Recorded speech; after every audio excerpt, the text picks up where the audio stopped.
baginda Nabi. Kita ini baru cuma sekedar pandai ngaku cinta kepada baginda Nabi.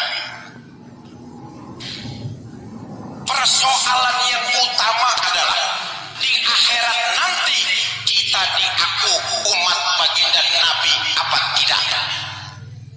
Kita ini yang hadir masih banyak yang baru cuma sekedar pinter ngaku. Persoalan utamanya di akhirat nanti kita diaku apa tidak sebagai umat baginda Nabi besar Muhammad sallallahu alaihi wasallam. Saudara, yang namanya ngaku tentu boleh-boleh saja.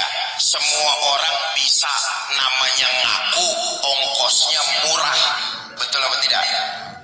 Bu,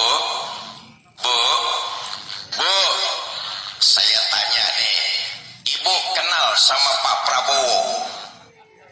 Ngaku. Pak Prabowo kenal sama ibu? Kasihan deh lo. Apa bedanya sama kita? Kita fasih mulut mengatakan cinta kepada baginda Nabi, ngaku. Persoalan besarnya di akhirat nanti kita diaku apa tidak jadi umat baginda Nabi besar Muhammad sallallahu alaihi wasallam. Kalau kita mau diaku sebagai umat baginda Nabi di akhirat nanti, kita semua ingin mendapat syafaat Nabi kita Muhammad sallallahu alaihi wasallam. Pertama, berakhlaklah kita kepada Allah Subhanahu wa taala. Ini sesuai dengan amanat yang tadi disampaikan oleh PJS Bupati Pidi.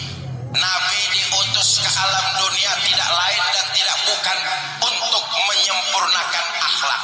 Akhlak kepada siapa? Kepada Allah Subhanahu wa taala. Bernun bisa maju bukan cuma karena kecanggihan teknologinya saja. Pidi bisa jaya bukan karena perputaran ekonominya yang luar biasa. Bahkan Aceh, Indonesia bisa bermartabat di mata dunia kalau kita masyarakatnya memiliki moral dan akhlak yang mulia. Maka diutusnya Nabi ke alam dunia tidak lain dan tidak bukan mengajak manusia untuk berakhlak kepada Allah Subhanahu wa taala.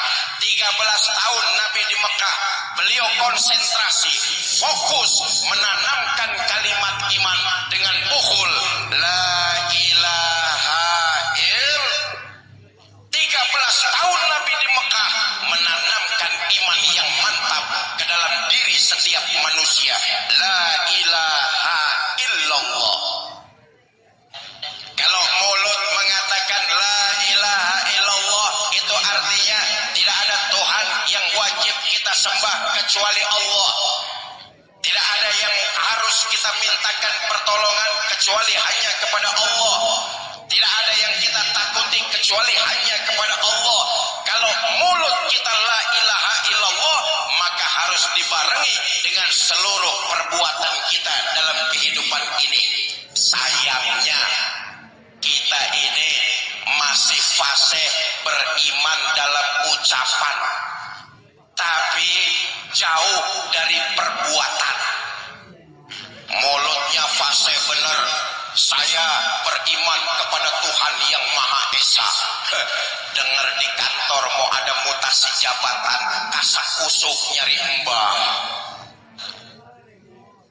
Mulutnya fasih benar, saya beriman kepada Allah. Di pasar dagangan pengen laris, kasak kusuk nyari dukun. Ada di sini yang kayak begitu, ada. Yang mana orangnya? Bapak Ibu, saudara-saudara.